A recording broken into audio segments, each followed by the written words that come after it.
Olá, boa noite a todos. Começamos juntos mais uma semana. Hoje é segunda-feira, 12 de outubro, dia da padroeira do Brasil e dia das crianças. Veja os destaques aqui do Segunda Edição. Cinema, shows e até bufês.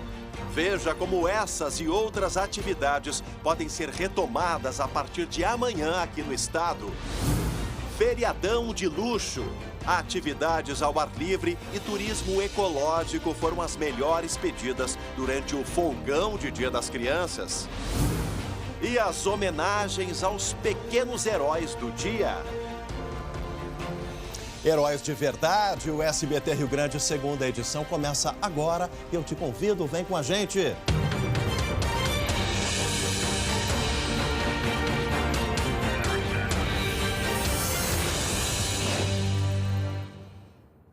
E olha, pessoal, começamos a segunda edição de hoje mostrando o retorno do feriadão, de quem foi curtir essa baita folga aí de 3 dias. Agora, imagens ao vivo da chegada de Porto Alegre, também trânsito intenso agora, 7h15. Agora pelo horário de Brasília, BR-290, próximo aí da alça da BR-116. Trânsito é bastante intenso, a gente verifica agora. Segundo a CCR Via Sul, 45 mil veículos já retornaram à região metropolitana hoje. O acostamento foi liberado até o quilômetro 75 da Freeway. Ontem, no domingo, retornaram quase 27 mil veículos à capital pelas estradas administradas pela concessionária. O movimento deve se intensificar durante a noite de hoje, já que desde sexta-feira, um total de 122.500 veículos se deslocaram em direção ao litoral gaúcho pela Freeway. Você está acompanhando a segunda edição ainda na praia? Fica ligado na gente, já já a gente atualiza outros momentos para que você não tenha aí congestionamentos, enfim, dor de cabeça na estrada, possa voltar para casa tranquilo aí e recomeçar a semana de trabalho. E olha, quem voltou da Serra do Litoral enfrentou também muito movimento hoje à tarde. Tá aí imagens da Rota do Sol, o fluxo de veículos oscilou bastante. Em alguns momentos, cerca de 20 carros passavam por minuto em Lajeado Grande, mas sem pontos de lentidão. O trânsito também aumentou na BR-116 e na ERS-115, estradas que ligam a região das Hortênsias à Grande Porto Alegre. Tá aí imagens, então, do pessoal da Serra que foi para o litoral e voltou pela Rota do Sol, voltou para as cidades ali de Caxias, Bento, enfim, todas as principais cidades da Serra Gaúcha. O pessoal foi ali para Curumim, Arroio do Sal, as praias características das famílias, dos gringos, das famílias descendentes italianas lá da Serra Gaúcha. E olha só que bacana isso aqui, durante os belos dias de sol, e olha como foi um feriadão bacana, Uma folga prolongada, tempo seco, tempo bom, pois muita gente aproveitou o turismo ecológico para se divertir sem aglomeração e pertinho da natureza. Uma paisagem dessas acalma, dá fôlego, ainda mais depois de meses de isolamento em casa. Foi para relaxar que essa família de Porto Alegre decidiu passear no feriadão. A única condição era que fosse ao ar livre. Em função de distanciamento, tudo, e riscos de exposição, a gente prefere ir para lugares abertos sempre. O destino foi um parque de aventuras em Três Coroas, no interior do estado. O local reabriu há pouco mais de um mês, com protocolos para evitar a propagação do coronavírus. As modalidades esportivas também sofreram alterações. O turismo de natureza ele acaba não sendo um turismo de massa, então possibilita que a gente faça esses atendimentos ainda mais reduzidos, ainda mais individualizados do que a gente já fazia. A gente voltou e voltou com a certeza de que estamos fazendo uma operação segura. Essa turma de amigos vai fazer rafting. E antes de cair na água, o grupo recebeu equipamentos e roupas higienizados. Dá uma tranquilidade maior, ter toda essa segurança no parque, Quando teve a ideia, o pessoal ficou um pouco receoso, de estar todo mundo junto, mas com o espaço aberto, os grupos separados, achei que ficou bem tranquilo. É válido, Até se cuidar, poder se divertir mesmo com os cuidados devidos, eu acho que é bem importante, mas vai ser bem bacana. Divertindo com cuidado, assim como qualquer outro tipo de esporte.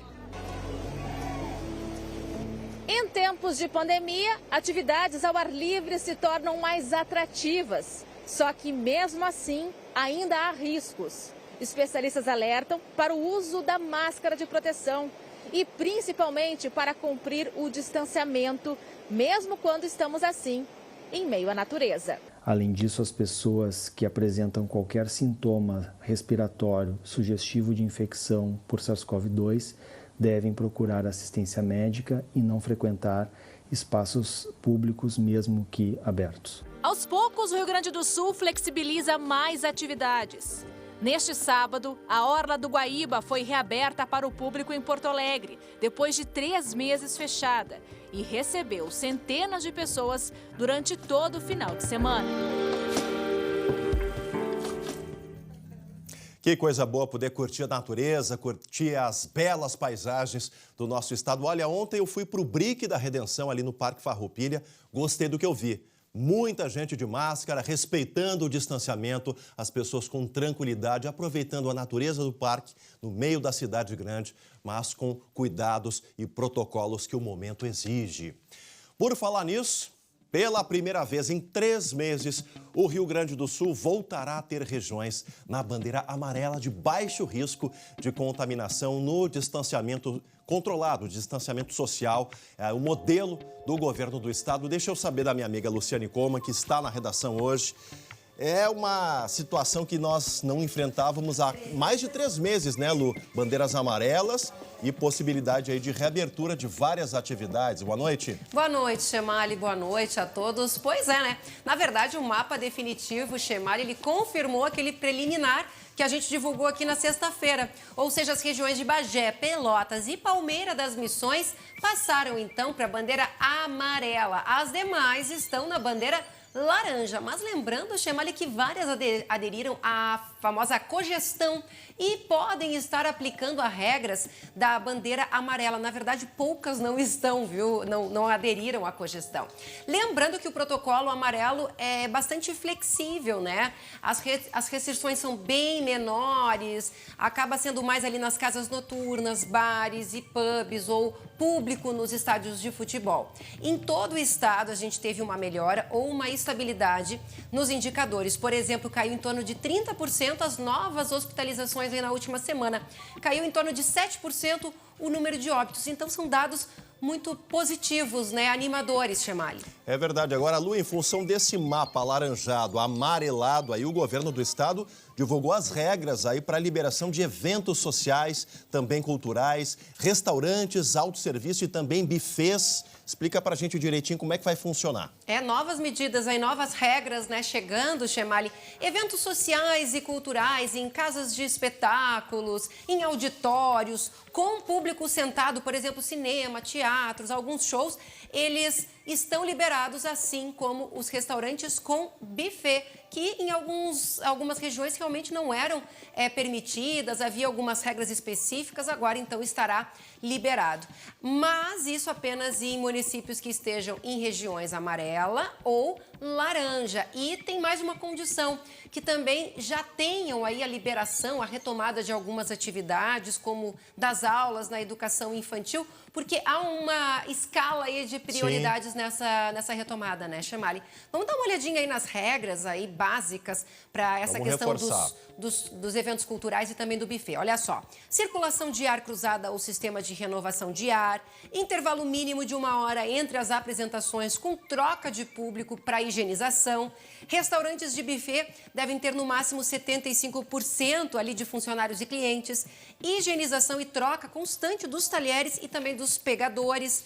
Tem mais algumas regrinhas, olha só, uso obrigatório de máscara, claro, né? Protocolos de higiene, distanciamentos, é vedada a interação física, claro, né? Em que haja contato entre artistas e público. Se houver a permissão de compra e venda de alimentos e bebidas, aí o distanciamento mínimo deve ser de 2 metros. Se não, o distanciamento cai ali para 1 metro, porque quando há o consumo, né, Chemali, de bebidas e alimentos, a gente sabe que as pessoas têm que tirar a máscara. Então, o distanciamento aí tem que ser maior entre as pessoas. Então, esses são alguns aí dos protocolos, algumas das regras novas para essa retomada também do setor cultural, que estava reivindicando aí há bastante tempo, né? a retomada das suas atividades aqui no estado. Que bom que estão voltando. A gente torce para tudo dar certo e reforçando sempre esses protocolos. Obrigado pelas informações. Luciane Coman, direto da redação, no segunda edição de hoje. E a gente vai continuar acompanhando. A partir de amanhã, já várias atividades da área da cultura liberadas em cidades importantes aqui do nosso estado. A gente fala agora de insegurança pública. Insegurança por quê, gente? Vocês vão ver na imagem. A polícia investiga uma execução na Zona Norte aqui de Porto Alegre. O crime aconteceu em uma praça durante a tarde deste domingo. Olha só. Gustavo da Silva de Porte, mais conhecido como Queimado, foi executado enquanto passeava com a filha de 5 anos em uma praça no bairro Jardim Itu-Sabará por volta das 3 horas da tarde. Os disparos foram efetuados por um homem que chegou ao local neste veículo branco. Pelo menos 6 tiros atingiram Queimado. A criança não foi atingida. A polícia ainda não identificou o atirador, mas a suspeita é de que o crime esteja vinculado com a disputa entre traficantes. Queimado tinha 46 anos e era líder de uma das facções mais violentas do estado. Ele usava tornozeleira eletrônica desde que conseguiu progredir para a prisão domiciliar.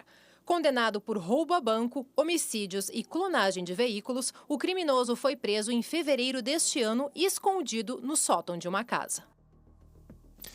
E o desaparecimento de uma dentista de Tupanciretã ganha áreas aí de mistério no centro do estado. A polícia divulgou imagens das câmeras desse posto de combustíveis aí, lá de Santa Maria, que mostram a dentista Bárbara Machado Padilha antes dela sumir.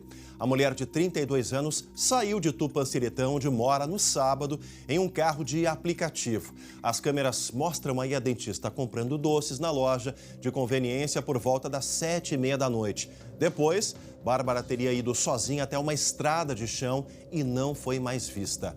A polícia fez o rastreamento do celular e identificou que ela esteve em Santa Maria entre 8 da noite de sábado e 2 horas da madrugada de domingo. Os investigadores acreditam que Bárbara tenha viajado por vontade própria, já que outros motoristas informaram terem sido contatados pela dentista lá no mês de setembro para fazer o mesmo trajeto realizado no último fim de semana. Qualquer informação que possa ajudar os investigadores pode ser repassada à Polícia de Santa Maria pelo telefone. Está na tela aí, 55 código de área 3221-2809. Um crime que realmente, um crime não, né? Uma investigação que está desafiando a Polícia Civil lá de Santa Maria. Delegado regional Sandro Meiners está concentrando todas as informações. Fique agora com um recado importante das Soluções Financeiras. Boa noite, aqui é o Rafael da Solução Financeira e presta atenção nesse recadinho muito importante para você que quer economizar. Já pensou que pode estar pagando muito caro pelo teu veículo? Já pensou em economizar 70% dessa dívida? A Solução Financeira pode te ajudar e fazer isso por você. Para isso, mande uma mensagem agora mesmo, não perca teu tempo. O número é 51 98324 7663. Vai ter uma análise de graça do teu caso. Você vai saber na hora o tanto que dá para economizar. Imaginou ficar economizando 70% ainda com o carro na garagem? A Solução Financeira já tem milhares de casos resolvidos e você pode ser um desses. Venha fazer parte desse time. Manda agora mesmo uma mensagem com a foto do carnê, daquela parcelinha que está te incomodando, sabe? Que você não tem o dinheiro para pagar, aquela parcela que já está vencida. O número é o 51 98324 7663. Já são milhares de casos resolvidos e você pode ser um desses. Somos a maior e melhor assessoria bancária do Brasil. Vem para o Azul da Solução. Muito obrigado, boa noite. E ainda hoje, aqui no Segunda Edição, uma história que parece coisa de filme, gente. O que fazer quando o inimigo está dentro de casa? Veja o que aconteceu com uma idosa aqui de Porto Alegre. E ainda as homenagens no dia delas, às crianças que lutam pela vida. A gente volta já já.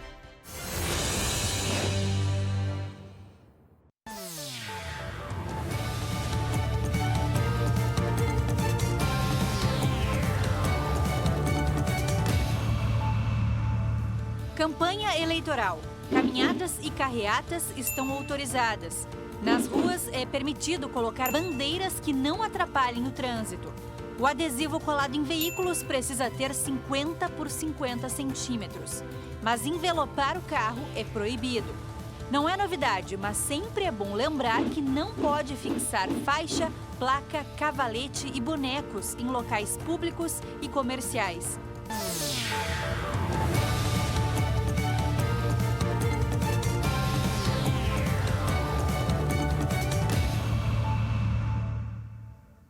E olha, pessoal, a gente tem uma novidade importante para contar agora, importante mesmo, porque vai oferecer cuidado para toda a vida. O CCG Saúde acaba de lançar o Hospital Humaniza, um moderno e integrado complexo de saúde previsto para inaugurar sua primeira fase ainda para 2020. Projetado para ser uma das principais referências aqui no nosso estado, essa estrutura vai contemplar atendimento de emergências, cirurgias, internações, consultas e exames em diversas especialidades, como cardiologia e oncologia. Serão consultórios, leitos, salas cirúrgicas e equipamentos modernos em um prédio de 10 andares em Porto Alegre, na rua Ramiro Barcelos, 621. Mais uma grande entrega do CCG, que há 30 anos vem cuidando da nossa saúde e criando soluções que fazem a diferença. Hospital Humaniza do CCG Saúde. Cuidado para toda a vida. Agora preste atenção nessa história, pessoal. Uma idosa, vítima de abusos financeiros, foi resgatada pela Polícia Civil aqui em Porto Alegre. Você ouviu certo, resgatada pela Polícia Civil. A vítima era dopada por uma farmacêutica que aproveitava dessa situação vulnerável para aplicar os golpes, levar o dinheiro dessa idosa e ainda colocar a família contra. Na tela. O relato é da filha que desconfiou da acompanhante da mãe. Ela começou a se desinteressar por tudo, ela largou o carro, que sempre foi a paixão dela, ela sempre dirigiu e dirigia ainda. Ela começou a ficar mais dependente. Nos últimos 2 anos, a farmacêutica isolou a idosa do restante da família e começou a administrar as finanças. A gente começou a conversar com ela e demonstrar que o cartão dela vinha sendo usado ao longo de todo o ano de 2020, com faturas que chegavam a R$12 mil, compras pela internet que chegavam no prédio quase que diariamente. Desconfiada com os gastos, a filha passou a investigar a vida da farmacêutica e descobriu que ela já havia sido condenada a 7 anos de prisão por aplicar o mesmo golpe. O caso aconteceu em 2010. A filha decidiu procurar um advogado e levar a denúncia à delegacia do idoso. Neste final de semana, os policiais foram até a casa da vítima para fazer o resgate e buscar provas do crime. Não só houve transferências ilícitas patrimoniais, mas também a gente percebe que houve uma exposição a perigo, colocou-se em risco a vida e a saúde dessa senhora idosa. No quarto da golpista, a polícia encontrou perfumes importados, semijoias e roupas de marca. Tudo comprado com o dinheiro da idosa. Nós vamos avançar agora nessa investigação. O principal já foi feito, que era fazer cessar essa situação, que eventualmente poderia até colocar em risco a vida da idosa. Em um caso semelhante em Passo Fundo, no Norte Gaúcho, o resgate chegou tarde. Elza Dipe dos Santos, de 79 anos, foi assassinada e teve o carro roubado. Os criminosos também prestavam serviços domésticos para a idosa e passaram a se apropriar dos bens. Vocês viram como essa lei de abuso de autoridade protege os bandidos? O nome e a imagem da farmacêutica nós não podemos divulgar, sob pena de levar em processo. Essa lei de abuso de autoridade, faça-me o favor. Alô, Congresso Nacional, está na hora de reverter isso, né? Está protegendo só quem comete crime. Bom, vamos mudar de assunto? Vamos tratar de coisa mais leve aqui no Segunda Edição. Afinal, hoje é Dia das Crianças e a gente traz uma ótima história de boa ação no Dia delas. Deixa eu conversar com a minha amiga aqui. Depois do que aconteceu ao meio-dia, não sei se eu te chamo de Gabi Lerina ou de mãe da Catarina, porque ela tomou a cena com o André às 11h40, né, Gabi? Boa noite. Se eu te contar, Jamile, boa noite, que ela estava louca para invadir novamente aqui, porque ela adorou. Eu quero de novo, adorou participar do jornal. Mas olha só, vamos trazer essa história para todo mundo aqui, que é uma história, é uma boa ação e que pode inspirar muita gente. É da Rita Rosa, ela é psicóloga / pedagoga. O que ela fez? Ela juntou dinheiro através de doações, já eu conto como, comprou um montão de livros e saiu distribuindo pelas ruas de Canoas a crianças pobres lá do município, que fica aqui na região metropolitana. Muito legal, ela conseguiu juntar esse dinheiro através da doação dos amigos que comemoraram o aniversário de forma virtual e aí doaram dinheiro para trazer a alegria dessa criançada que recebeu muitos livros hoje. Mas, Chamali, teve outra comemoração também, né? Hein? Tem, e a imagem é bacana, né? Uma imagem aí que são os heróis de verdade, né, Gabi? Isso, pela primeira vez, a unidade da UTI neonatal do Hospital Divina Providência, aqui de Porto Alegre, transformou o local e criou um circo lá dentro da UTI neonatal. Coisa mais querida, os bebezinhos pequenininhos foram vestidos de palhacinhos e aí toda a emoção tomou conta desse local. Uma outra tradição são os alpinistas do Hospital Santo Antônio, do Complexo Hospitalar da Santa Casa aqui de Porto Alegre. Fizeram a festa da criançada que está lá se recuperando. Esse ano eles não puderam ter visitas, né, de forma presencial, mas as crianças conseguiram abanar e fizeram, Beijo, até amanhã a todos, uma ótima noite. Amanhã a gente está de volta. Tchau, tchau.